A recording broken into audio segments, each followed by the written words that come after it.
नमस्कार, बायजूस आईएएस हिंदी में आप सभी का स्वागत है। और आज हम 9 जुलाई के प्रमुख समाचारों पर आधारित कुछ प्रश्नों पर चर्चा करने वाले हैं। तो आइए शुरू करते हैं आज का डेली क्विज। आइए सबसे पहले क्वेश्चन नंबर 1 पर चर्चा कर लेते हैं। और क्वेश्चन नंबर 1 है, निम्नलिखित कथनों में से कौन सा आत्म दोषारोपण के विरुद्ध संरक्षण के सिद्धांत के बारे में सही है। और यहाँ पर आपको 2 कथन दिए गए हैं। तो आइए देख लेते हैं एक एक करके सारे कथनों को। यहाँ पर पहला कथन है, आवाज का नमूना देना आत्म दोषारोपण के खिलाफ मौलिक अधिकार का उल्लंघन नहीं है। तो ये कथन सही है या नहीं, इसको देखने से पहले हम सुप्रीम कोर्ट के एक निर्णय की जांच कर लेते हैं। पिछले साल सुप्रीम कोर्ट के द्वारा ये कहा गया था कि अगर जुडिशियल मजिस्ट्रेट के द्वारा किसी भी व्यक्ति को यह आदेश दिया जाता है कि क्रिमिनल प्रोब के लिए यानी कि जांच के लिए वह अपना वॉइस सैंपल दे, तो यह किसी भी तरीके से अनुच्छेद 20 में दिए गए मौलिक अधिकार का उल्लंघन नहीं है। इस निर्णय को उस समय के मुख्य न्यायाधीश रंजन गोगोई की अगुवाई वाली 3 न्यायाधीशों की खंडपीठ ने दिया था। और इसमें उन्होंने कहा था कि अगर मजिस्ट्रेट के द्वारा या फिर किसी न्यायालय के द्वारा किसी व्यक्ति का वॉइस सैंपल मांगा जाता है जांच करने के लिए, तो यह किसी भी तरीके से निजता के मौलिक अधिकार का उल्लंघन नहीं है। और इसमें न्यायाधीशों के द्वारा साफ साफ कहा गया था कि निजता का मौलिक अधिकार यानी कि राइट टू प्राइवेसी वह निरपेक्ष यानी कि एब्सोल्यूट नहीं है, और इस पर भी रीजनेबल रिस्ट्रिक्शन लगाए जा सकते हैं अगर मामला सार्वजनिक हित का है तो। और यहाँ पर कहा गया इस आदेश में कि किसी जांच एजेंसी को आवाज का नमूना देना आत्म अपराध के खिलाफ मौलिक अधिकार का उल्लंघन नहीं है, जो कि अनुच्छेद 20 के तीसरे भाग में उल्लेखित किया गया है। और यहाँ पर अनुच्छेद 20 का जो तीसरा भाग है यह कहता है कि किसी भी अपराध के आरोपित व्यक्ति को अपने खिलाफ गवाह बनने के लिए मजबूर नहीं किया जाएगा। लेकिन यहाँ पर इस ऑर्डर में साफ साफ सुप्रीम कोर्ट के द्वारा ये कहा गया कि किसी भी व्यक्ति से वॉइस सैंपल मांगना अनुच्छेद 20 के तीसरे भाग का उल्लंघन नहीं माना जाएगा। और इसके आधार पर अगर हम देखें तो यहां पर पहला कथन सही हो जाता है। आइए देख लेते हैं दूसरे कथन को। और दूसरा कथन है, इस सिद्धांत का उपयोग पुलिस द्वारा जानकारी इकट्ठा करते समय जांच के दौरान भी किया जा सकता है। तो ये बात भी बिल्कुल सही है। इसके आधार पर दोनों कथन सही हो जाते हैं। और यहां पर क्वेश्चन नंबर 1 का आंसर होगा आपका ऑप्शन नंबर सी, यानी कि दोनों के दोनों कथन सही हैं। इसको लेकर के आज के समाचार पत्र में एक न्यूज भी आया है, इसको भी आप लोग ध्यान में रखेंगे। और न्यूज है, get voice sample of Shekhawat. और इसीलिए इस क्वेश्चन को यहां पर बनाया गया था आपके लिए। तो ध्यान में रखेंगे इस क्वेश्चन को भी, उस जजमेंट को भी और इस नए न्यूज को भी। आइए देख लेते हैं दूसरे क्वेश्चन को। और दूसरा क्वेश्चन है, शनि ग्रह के संदर्भ में निम्नलिखित कथनों पर विचार कीजिए। और यहाँ पर 3 कथन दिए गए हैं और हमसे पूछा जा रहा है कि उपयुक्त कथनों में से कौन सा गलत है। ध्यान रखिएगा, पूछा जा रहा है कि कौन सा गलत है। तो आइए देख लेते हैं पहले कथन को। और पहला कथन है कि यह हमारे सौर मंडल का दूसरा सबसे बड़ा ग्रह है। तो यह बात बिल्कुल सही है। यहाँ पर जो दूसरा कथन है वो ये है कि यह छल्लों वाला एकमात्र ग्रह है। ये बात गलत है। शनि के चारों ओर हमें छल्ले दिखाई देते हैं, लेकिन छल्ले वाला यह एकमात्र ग्रह नहीं है। और भी दूसरे ग्रह हैं जिनके चारों ओर आपको छल्ले दिख जाएंगे। हाँ, ये जरूर है कि शनि के चारों तरफ जो छल्ले हैं उसे हम आसानी से पृथ्वी से देख सकते हैं, लेकिन ये कहना गलत है कि छल्लों वाला यह एकमात्र ग्रह है।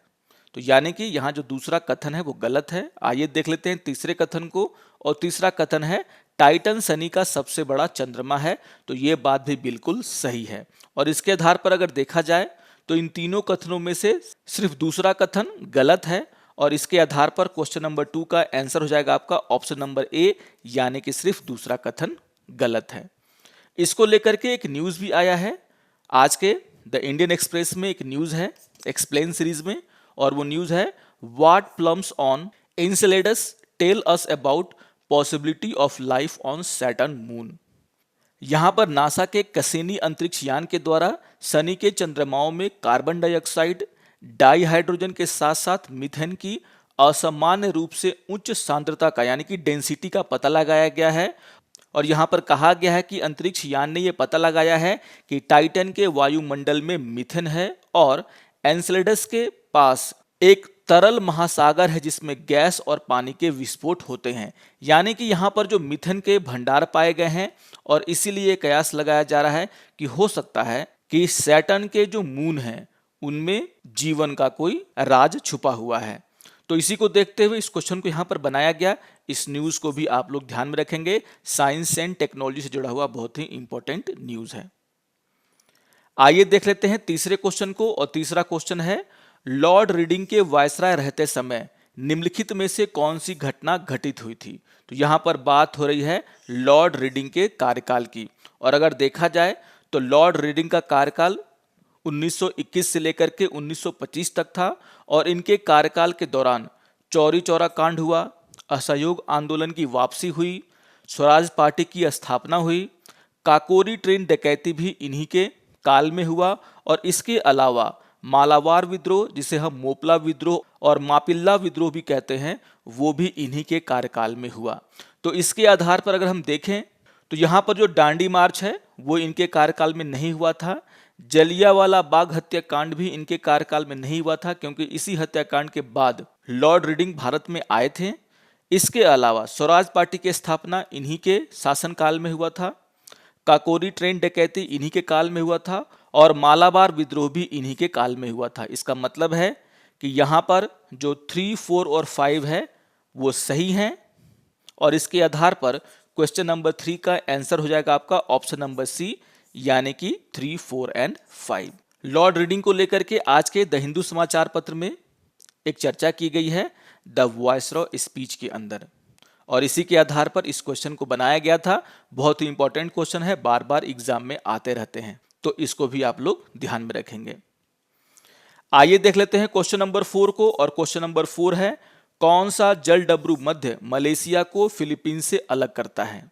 और यहां पर आपको 4 ऑप्शन दिए गए हैं और हमें बताना है कि वह कौन सा जल डमरू मध्य है जो कि मलेशिया और फिलीपींस को अलग करता है। तो अगर हम यहाँ पर मैप को देखें तो ये रहा फिलीपींस और ये रहा आपका बालबक स्ट्रेट, यानी कि जल डमरू मध्य, और यही वो स्ट्रेट है जो फिलीपींस और मलेशिया को यहाँ पर अलग कर रहा है। तो इसके आधार पर अगर हम देखें तो यहाँ पर आपका आंसर हो जाएगा आपका बलबैक जल डमरू मध्य, जो कि मलेशिया को फिलीपींस से अलग करता है।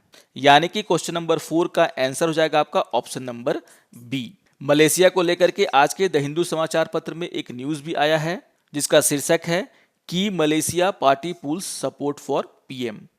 तो इस न्यूज को भी ध्यान में रखेंगे और इस क्वेश्चन को भी ध्यान में रखेंगे, क्योंकि बार बार ऐसे क्वेश्चंस आपसे पूछे जाते हैं एग्जाम में। आइए अब एक प्रीवियस ईयर के क्वेश्चन पर चर्चा कर लेते हैं जो कि 2015 में पूछा गया था, और क्वेश्चन है समाचारों में प्रायः आने वाला बेसल 3 समझौता, या सरल शब्दों में बेसल 3 क्या है। तो आप सभी जानते हैं कि बेसल के द्वारा बैंकिंग क्षेत्र में सुधार के लिए और वहां पर जो आर्थिक दबाव है उसको कम करने के लिए कुछ गाइडलाइन दिए जाते हैं, और इसी के तहत बेसल 1, बेसल 2 और बेसल 3 नाम के कुछ दिशा निर्देश बेसल्स के द्वारा निकाले जाते हैं। और यहाँ पर चर्चा हो रही है बेसल 3 की, तो यह भी बैंकिंग क्षेत्र और वित्तीय संस्थानों को लेकर के है। और इसके आधार पर अगर हम देखें तो यहाँ पर जो ऑप्शन नंबर बी है जो कहता है कि बैंकिंग क्षेत्रों के वित्तीय और आर्थिक दबाव का सामना करने के सामर्थ्य को उन्नत करने तथा जोखिम प्रबंधन को उन्नत करने का प्रयास करता है। तो जैसा कि मैंने कहा कि बेसल्स के जो नॉर्म्स हैं वो बैंकिंग क्षेत्र में जो कमियां हैं उसको ठीक करने के लिए होते हैं। वहां पर जो आर्थिक दबाव का सामना इन बैंकों को करना पड़ता है वो कैसे इस सामना को अच्छे तरीके से कर सकते हैं, इसके ऊपर यहाँ पर गाइडलाइन दिए जाते हैं। और इसी को देखते हुए यहाँ पर जो क्वेश्चन नंबर 5 है उसका आंसर हो जाएगा आपका ऑप्शन नंबर बी, यानी कि बैंकिंग क्षेत्रों के वित्तीय और आर्थिक दबाव का सामना करने के सामर्थ्य को उन्नत करना तथा जोखिम प्रबंधन को उन्नत करने का प्रयास करना। तो ध्यान रखिएगा क्वेश्चन नंबर 5 का आंसर होगा आपका ऑप्शन नंबर बी। इसको लेकर के एक न्यूज भी आया है, और न्यूज है Union Bank to issue 1150 crore Basel bond, और इसीलिए बेसल 3 के ऊपर प्रीवियस ईयर का ये क्वेश्चन डिस्कस किया गया। आइए अब आज के तथ्य के ऊपर चर्चा कर लेते हैं और आज हम चर्चा करेंगे एग्रीकल्चरल इंफ्रास्ट्रक्चर फंड के ऊपर। इसको लेकर के एक न्यूज़ भी आया है और न्यूज़ है cabinet extends agri infra fund loan to APMC. तो आइए देख लेते हैं कि आखिर ये एग्रीकल्चरल इंफ्रास्ट्रक्चर फंड यानी कि कृषि अवसंरचना कोष क्या है और किस क्षेत्र के विकास के लिए इसे बनाया गया है। इस योजना को 2020 में प्रधानमंत्री के द्वारा वर्चुअली रिलीज किया गया था, इसका उद्घाटन किया गया था और यह योजना 2020 से 2029 तक 10 सालों के लिए चलाने के लिए निर्धारित की गई थी, लेकिन जुलाई 2021 में इसे 3 साल और बढ़ा करके यानी कि अब ये योजना 2032-33 तक चलेगा। यानी कि बहुत ही बड़ा योजना है ये, जिसकी शुरुआत प्रधानमंत्री के द्वारा 2020 में की गई थी। अगर हम इस योजना के उद्देश्य की बात करें तो इस योजना का मेन उद्देश्य है खाद्य प्रसंस्करण और भंडारण सुविधाओं के निर्माण के लिए किसानों को या फिर ऐसे कंपनियों को जो कि इन सुविधाओं का निर्माण करना चाहती हैं उन्हें कम ब्याज दरों पर लोन देना है। यानी कि इस योजना के तहत पूरे भारत में खाद्य प्रसंस्करण और भंडारण सुविधाओं का एक पूरा का पूरा चैन क्रिएट किया जाएगा। यानी कि कृषि बुनियादी ढांचे का यहाँ पर निर्माण करना इसका सबसे बड़ा उद्देश्य है और इसी को देखते हुए यहाँ पर कहा गया है कि यहाँ पर जो फंड होगा उसका उपयोग एग्रीकल्चर से जुड़े हुए इंफ्रास्ट्रक्चर को निर्माण करने में लगाया जाएगा। खास करके फसलों के उत्पादन करने के बाद किसानों को जो समस्या होती है उसके भंडारण की, उससे जुड़ी हुई सुविधाओं को पूरे देश में निर्माण करना इसका एकमात्र उद्देश्य है। यहाँ पर कहा गया है कि जो कंपनियां इन बुनियादी ढांचों का निर्माण करना चाहती हैं और जिनकी परियोजना बहुत ही व्यवहारिक होगी, उन्हें मध्य से लेकर के दीर्घकालिक ऋण सुविधा दी जाएगी जो कि बहुत ही कम ब्याज दरों पे होगी, जिससे ज़्यादा से ज़्यादा कंपनियां हमारे देश में खाद्य प्रसंस्करण और भंडारण सुविधाओं के निर्माण करने के लिए आगे आएंगी। तो ध्यान में रखना है कि इस योजना का उद्देश्य देश में फूड प्रोसेसिंग यानी कि खाद्य प्रसंस्करण और भंडारण सुविधाओं का तेजी से निर्माण करना है। तो इस योजना को आप लोग ध्यान में रखेंगे, एग्जाम में इससे क्वेश्चन पूछा जा सकता है। आशा करता हूं कि आपको आज का ये डेली क्विज पसंद आया होगा। सारे क्वेश्चंस इंपॉर्टेंट टॉपिक से जुड़े हुए हैं। इन टॉपिक्स को आप लोग दोबारा से पढ़ लेंगे, इंपॉर्टेंट नोट्स बना लेंगे और अगर आपको ये वीडियो अच्छा लगे तो आप जरूर इसे लाइक करें, शेयर करें और दूसरों को भी सब्सक्राइब करने के लिए प्रेरित करें। तो मिलते हैं डेली क्विज के अगले अंक में, तब तक के लिए नमस्कार और धन्यवाद।